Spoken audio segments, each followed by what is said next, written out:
Para mais um capítulo do livro Deixar Ir, né, nessas nossas reflexões na leitura. E hoje entramos no capítulo 15, a relação entre a mente e o corpo. Esse capítulo ele vai trazer muitas questões relacionadas até à parte da kinesiologia, né, que é uma das técnicas que eu trabalho. É uma das técnicas que eu mais me aprofundei ao longo dessa minha estrada, né, de terapeuta. E muitas técnicas relacionadas à kinesiologia também estão no Evoluindo Deixando Ir, para que você consiga se liberar, né, deixar ir alguma emoção que está trancando o seu fluxo de ficar numa frequência mais elevada e viver uma vida mais na frequência da paz, do amor, da gratidão principalmente, né? Então, se você tiver interesse em participar do Evoluindo Deixando Ir, tem o QR Code no canto da tela ou tem o link na descrição. Vamos começar então. A influência da mente. A máxima básica para compreendermos é que o corpo obedece à mente. Portanto, o corpo tende a manifestar o que a mente acredita. A crença pode ser mantida consciente ou inconscientemente. Essa máxima segue a lei da consciência que afirma: nós só estamos sujeitos ao que mantemos em mente. O único poder que qualquer coisa tem sobre nós é o da crença que lhe damos. Por poder, queremos dizer energia e vontade de acreditar. Se olharmos o mapa da consciência, é fácil de ver por que a mente é mais poderosa que o corpo. O campo magnético da razão, que calibra em torno de 400 Hz, com suas crenças e conceitos mentais, é mais poderoso do que o campo energético do corpo físico, que calibra em torno de 200 Hz. Logo, o corpo vai expressar as crenças mantidas em mente, de forma consciente ou inconsciente. Nossa propensão a aceitar crenças negativas depende de quanta negatividade estamos mantendo em primeiro lugar. Uma mente positiva, por exemplo, vai rejeitar pensamentos negativos e simplesmente como se fossem falsos para si mesmos. Existe uma rejeição da crença nos conceitos negativos comuns. Sabemos a facilidade de vender a autocondenação para uma pessoa guiada pela culpa ou o medo de alguma doença para uma pessoa temerosa. A ideia, por exemplo, de que resfriados são pegos é um bom exemplo.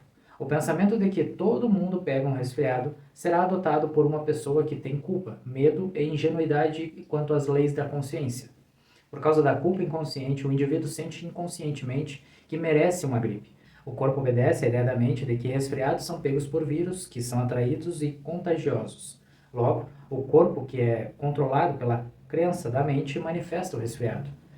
A pessoa que deixou ir as energias negativas por trás da culpa e o medo não tem uma mente medrosa que acredita que está rolando um resfriado por aí. Eu provavelmente vou pegá-lo igual todo mundo. Essas são as dinâmicas por trás da doença. Os mecanismos são executados por meio das alterações induzidas pela mente no fluxo de energia do sistema bioenergético e por meio do transbordamento da energia suprimida para o sistema nervoso autônomo. O pensamento é poderoso porque tem uma taxa alta de vibração. Um pensamento é, na verdade, uma coisa. Tem um padrão energético. Quanto mais energia damos a ele, mais poder tem para se manifestar fisicamente. Esse é o paradoxo da conhecida educação saudável. O efeito paradoxal é que pensamentos medrosos são reforçados e recebem tanto poder que as epidemias são criadas pela mídia. O medo baseado nos avisos sobre perigos de saúde, na verdade, programa o ambiente no qual a própria coisa que é temida ocorrerá. Sobreposto ao redor do corpo físico, existe um corpo energético cuja forma é muito parecida com o corpo físico, e os padrões na realidade controlam o corpo físico. Esse controle está no nível do pensamento ou da intenção. A física quântica subatômica avançada mostrou similarmente que a observação influencia as partículas subatômicas de alta energia. O poder da mente sobre o corpo foi demonstrado por pesquisa clínica.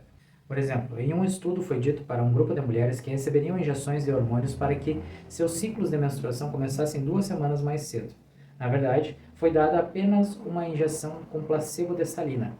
Não obstante, mais de 70% das mulheres desenvolveram tensão pré-menstrual prematura, com todos os sintomas físicos e psicológicos. Outra demonstração clara dessa lei da consciência é observada em pessoas com distúrbios de múltiplas personalidades.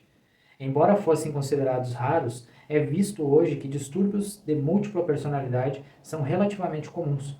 Então, as pesquisas nesse fenômeno se tornaram cada vez mais proeminentes.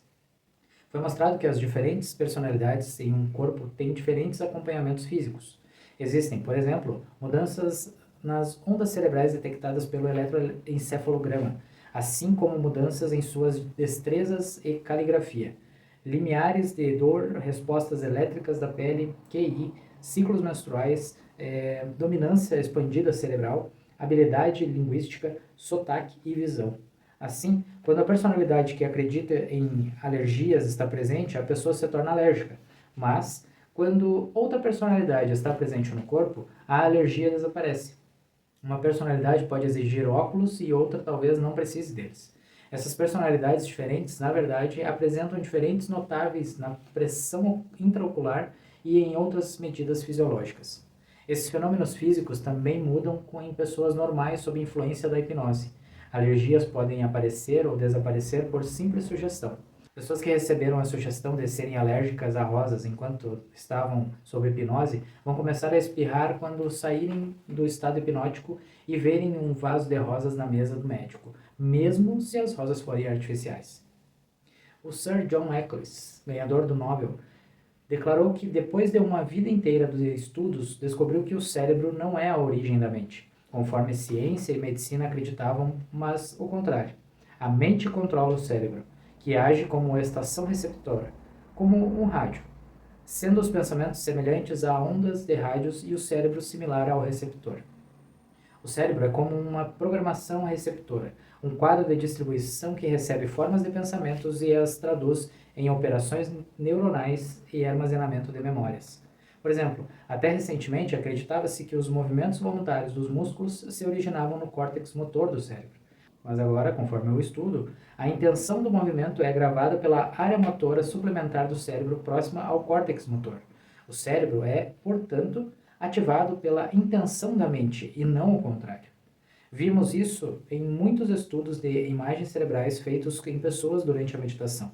Por exemplo, a pesquisa do Dr. Richard Davidson, realizada nas últimas décadas na Universidade de Wisconsin, revelou que a compaixão e as práticas de meditação de compaixão e bondade estimularam o aumento de atividades do córtex pré-frontal esquerdo, o lugar de emoções positivas como a felicidade, e a produção de onda gama de alta amplitude sincrônica, que é um indício de consciência expandida, alerta e percepção. O que é mantido em mente tem o poder de alterar a atividade cerebral e a neuroanatomia. Estamos sujeitos a todos os tipos de efeitos das crenças conscientes e inconscientes que a nossa mente está mantendo em todos os nossos sistemas corporais. Isso inclui as crenças sobre os supostos efeitos de várias comidas, alergênicos, menopausa e distúrbios menstruais, infecções e todas as outras doenças associadas com sistemas de crenças específicos, acoplados à propensão subjacente ao estresse devido à crença de sentimentos negativos suprimidos. Norman Cousins, editor-chefe do Saturday Review, por 3 décadas, demonstrou esse princípio quando se curou de sérias doenças físicas usando métodos de risada. Ele escreveu Anatomy of Illness, a Anatomia de uma Doença, um livro sobre sua experiência de recuperação de uma doença artrítica incapacitante por meio de doses pesadas de vitamina C e gargalhadas induzidas por filmes apresentados pelos irmãos Marx. Descobriu que a risada tinha efeito anestésico que podia aliviar a dor por 2 horas. Rir é um método de deixar ir. Com a risada, Cousins apenas continuou deixando ir a pressão emocional subjacente e cancelando pensamentos negativos. Como resultado, obteve mudanças muito positivas e benéficas em seu corpo e facilitou sua eventual recuperação. Aí entramos numa categoria em que ele vai trazer a parte de crenças propensas a doenças. Para determinar a nossa propensão a doenças, podemos observar as seguintes questões. Então, o que você pode fazer nesse momento? Você pode escutar essas crenças que eu vou ler e você ver como é que o seu corpo se sente. É uma maneira de você ir aprimorando a sua autopercepção. Eu me preocupo com a minha saúde mantendo pensamentos medrosos em mente sobre o que pode acontecer comigo? Eu tenho um sentimento secreto de medo, excitação e perigo quando ouço sobre uma nova doença atualmente relatada e em voga? Eu gasto tempo em exames constantes, lendo sobre doenças, me assustando com histórias na televisão sobre elas? Eu estou interessado em ouvir sobre doenças em pessoas famosas? Eu acredito que ambiente e alimentos são cheios de perigos escondidos, ou que alimentos contêm aditivos que são venenosos e vão causar uma doença. Eu acredito que certas doenças são herança de família. Eu paro e quero parar, mas não me atrevo, de testemunhar acidentes com vítimas. Eu gosto de programas de TV sobre hospitais. Eu gosto de programas de TV que incluem brigas, tiros, lutas, matanças, torturas, crimes e outras formas de violência. Eu sou uma pessoa guiada pela culpa? Eu estou mantendo muita raiva? Eu condeno o comportamento de pessoas? Eu sou propenso a ser julgador? Eu mantenho ressentimentos e rancores? Eu me sinto preso e sem esperança? Eu digo para mim mesmo, qualquer coisa que esteja rolando por aí, eu provavelmente vou pegar. Eu estou preocupado com aquisições e símbolos de status em vez de qualidade dos relacionamentos? Eu carrego muitos seguros e ainda assim me preocupo que não serão suficientes? Em resumo, a maneira de mudar os nossos corpos é mudar pensamentos e sentimentos. Devemos deixar ir pensamentos negativos e sistemas de crenças, bem como largar o estresse de emoções negativas que lhes dão energia. Temos que cancelar a programação negativa que vem do mundo, assim como o nosso próprio sistema de crenças. Nós podemos ver os efeitos deletérios da programação negativa de medo em pessoas que se sujeitaram ao medo de comidas, químicas e substâncias no ambiente. Cada dia, os efeitos nocivos de uma nova química ou substância são anunciados. Quanto mais medo temos, mais rapidamente somos programados. Então, o corpo responde de acordo. Medo de substâncias, comidas, ar, energias e estímulos de todo tipo de coisa chegou ao ponto onde existe quase uma paranoia ambiental. Algumas pessoas se tornaram tão fóbicas em relação ao ambiente e tudo em volta dele que seus mundos ficaram cada vez menores. Elas se tornam mais medrosas todos os dias. Algumas pessoas até mesmo sucumbem ao ponto em que fogem do mundo e vivem em uma bolha artificial, vítimas de suas próprias mentes. Isso pode acontecer a uma pessoa razoável, mesmo com um médico. Começa com pólens, tasnas, pelo de cavalo, pelos de cães e gatos, poeira, penas, lã, chocolate, queijo e nozes. Acredita-se que causam alergias. Mais tarde, o açúcar foi adicionado à hiperglicemia, mais aditivos alimentares, levado à questão do câncer, ovos e produtos lácteos relacionados ao colesterol, bem como carnes de órgãos, relacionado à gota. Depois, na lista de coisas prejudiciais, surgem corantes alimentares, sacarina, cafeína, matéria corante, alumínio, tecidos sintéticos, barulhos, lâmpadas fluorescentes, inseticidas, desodorantes, comidas cozinhadas em altas temperaturas, minerais na água, cloro na água, nicotina, fumaça de cigarro, petroquímicos, fumaça do escapamento do carro, íons positivos, vibrações elétricas de baixo nível, comidas ácidas, pesticidas e alimentos com sementes. O mundo encolheu tanto que não havia mais nada seguro para comer, nada podia ser usado, não havia ar para respirar. O corpo tinha todas as alergias, reações e doenças para provar isso. Sair para jantar virou uma alegria do passado, visto que não havia nada no menu que pudesse comer, apenas alface, completamente lavada, claro. E era obrigatório vestir luvas brancas quando pegava os utensílios no restaurante. Então, com o aprendizado de uma verdade essencial, todo o padrão foi desvendado. O que é mantido em mente tende a se manifestar, inclusive as crenças inconscientes. O culpado não era o mundo, e sim a mente. Toda a programação negativa e as condições medrosas estavam na mente, e o corpo obedeceu à mente. Essa lei da consciência reverteu a paranoia. Conforme cada crença interna foi observada e rendida, todas as reações corporais negativas, doenças e sintomas desapareceram. Em outras palavras, não eram folhas de erva venenosa que causavam reação, mas a mente que acreditava que as ervas venenosas eram um alergênico. Conforme a mente deixa ir suas programações, as reações do corpo são removidas. Nos testes da kinesiologia, reverteram-se completamente os padrões negativos. O que foi produzido antigamente como resposta muscular fraca não tinha mais efeito. A propensão do nível geral de estresse, obviamente, tornou-se muito mais baixa, ao ponto de que o corpo falhou em reagir em tudo o que seria. De outra forma, considerado um estímulo negativo, a propensão do nível geral de estresse obviamente tornou-se muito mais baixa, ao ponto de que o corpo falhou em reagir em tudo o que seria, de outra forma, considerado um estímulo negativo. Isso, né, toda a questão lâmpadas, adoçantes, comidas, blá, blá, blá, blá, tudo isso. Da parte da kinesiologia que ele fala, eu vou trazer um trechinho no vídeo para você entender como é que funciona essa questão da crença que ele está falando. Então, você vai ver um teste agora relacionando uma crença, né, que está trazendo estresse para a mente da pessoa e, consequentemente, para o corpo. E aí, após um trabalho ali de equilíbrio, você vai ver que essa crença ela já não altera o funcionamento do corpo, porque a mente está em paz com essa crença.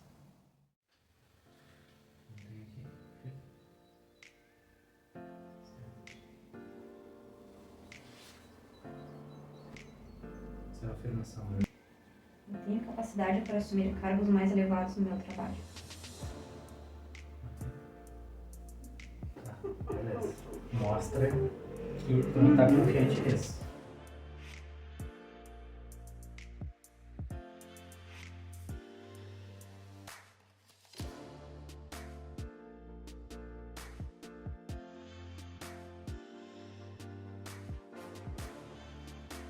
Tenho capacidade para assumir cargos mais elevados no meu trabalho.